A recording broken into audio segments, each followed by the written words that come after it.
Merci beaucoup et bonne continuation. Merci.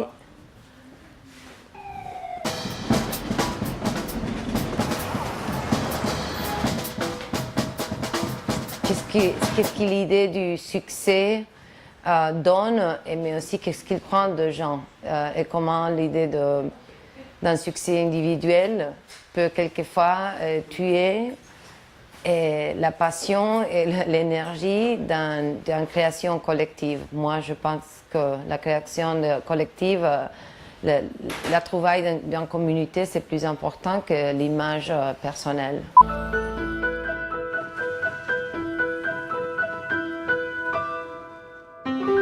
Le personnage ne renonce jamais, mais ce qui change, je crois très fortement, c'est qu'est-ce que ça veut dire pour lui d'être acteur. Je pense qu'au début du film, être acteur pour lui, c'est d'être regardé, de se montrer, c'est un peu narcissistique peut-être, et peut-être c'est pour le manque d'amour, comme le désamour qu'il le fait comme ça, mais il cherche d'être reconnu, d'être voulu, d'être désiré. Et je crois que ça lui prend beaucoup de temps et il joue beaucoup de petits rôles, comme nounou, comme succès, comme, je ne sais pas, comme... Il joue des rôles jusqu'à qu'il se trouve dans un miroir. Il se regarde pour la première fois très très tard dans le film. Et je crois qu'après qu'il se regarde, qu'il se rend compte qu'il est clochardisé, que toutes ces façades, tous ces mensonges, essayer de jouer quelque chose l'ont rendu un peu vide, qu'il trouve la faiblesse mais aussi la force de s'en sortir. Je crois qu'il est un acteur qui cherche de jouer tout le temps. Et il joue pour survivre. Alors il est très bien, il peut faire des différents rôles très bien, il passe bien, on le croit.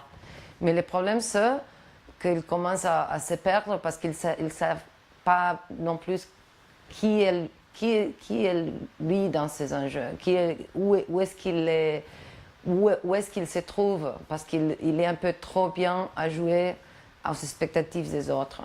Quelqu'un m'a dit une chose que j'ai beaucoup aimée, son problème c'est qu'il est un séducteur, alors il dépend un peu trop de regard des autres. Je crois que, je ne sais pas s'il est masochiste, mais c'est vrai qu'il cherche sa limite. Je crois que le bon comédien cherche la limite, un peu autodestructivement peut-être, mais là, il a cherché sa limite, il a trouvé sa limite, il a dit bon, d'ici, tu sais, j'attendais le succès pour impressionner Martin, je suis là. Maintenant, c'est pour moi, il faut s'en sortir. Pour moi, c'était très important d'avoir un New York qui soit proche, qui soit vrai, qui ne soit pas édulcoré comme plusieurs des films qu'on a vus. New York, c'est une ville comme Paris que tout le monde a vu dans le cinéma, alors c'est difficile à découvrir, mais en même temps, pour moi, ce n'était pas un film sur la ville, mais sur lui dans la ville. Et c'est pour ça peut-être que je comprends ta question, que ce n'est pas seulement l'espace de New York qui m'intéressait, mais le temps de New York. Les saisons qui changent, d'aller de l'été qui est très dynamique, plein de couleurs, jusqu'à l'automne qui est plus intérieur, plus, comment est-ce qu'on dit, réfléchissant et qui est plus doré, jusqu'à l'hiver qui est bien sûr beaucoup plus sombre, beaucoup plus dur, beaucoup plus froid. Et c'est là qu'il doit s'en sortir. Quand il revient en Argentine, il y a un vrai... Si tu es sud-américain, tu as senti ça, tu pars la nuit en décembre, tu prends un avion, la nuit, c'est froid, c'est l'hiver, et tu te lèves dans l'été avec une sol choquant tellement fort. Et c'est un choc que je trouve très... C'est pas facile, mais ça me donne de l'énergie, c'est toujours... C'est un peu violent, mais c'est bien. Nous voyons pour la première fois, quand on arrive en Argentine, c'est qu'il a une maison.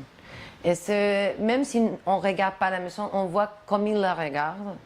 Et il est bien là. Et il y a des gens qui se demandent pourquoi est-ce qu'il a fait tout ça, pourquoi est-ce qu'il a couché dans un sofa, comment est-ce qu'on dit, quand il avait une maison à lui. C'est un peu le côté masochiste, si tu veux, ou autodestructif du personnage. Ou quelqu'un qui fait un voyage de découverte, mais qui a un endroit pour retourner et pour se... Et qu'il y a un endroit pour retourner, oui.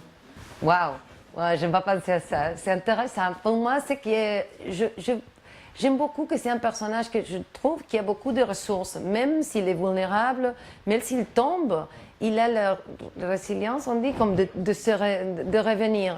Et c'est ça que j'aime. Pour moi, ce qui est intéressant, c'est pas les personnages héroïques qui sont trop forts, ou trop certains de son but.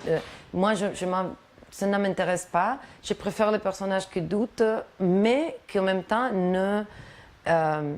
n'abandonnent pas, qui continuent. Il y a une force pour moi dans ce continuer à élever qui j'aime beaucoup de personnages. Oui. Et je crois que ça, c'est la détermination. Il y a la doute et la détermination. Je n'ai jamais pensé à ça. Mais oui.